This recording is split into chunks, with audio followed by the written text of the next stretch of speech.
এটা আওয়ামী লীগের কুলাঙ্গারদের অফিস। দেখেন কুলাঙ্গারদের অফিস দেখেন, কুলাঙ্গাররা ছাগলের 3 নম্বর বাচ্চার মতো খালি লাভ পারে।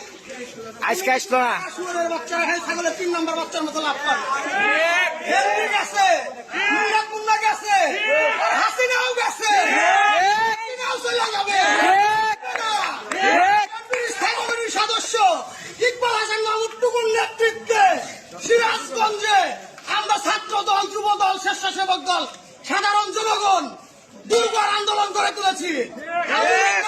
সিরাজগঞ্জ ফাঁকা হয়ে গেছে, চলে গেছে, হয়ে গেছে, নাই আওয়ামী লীগ, এখন পাওয়া যাবে।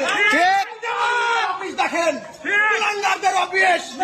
এই কুলাঙ্গাররা অনেক জ্বালাইছে। এই কুলাঙ্গাররা বাংলাদেশের মানুষকে জিম্মি করে রাখছে। এই কুলাঙ্গাররা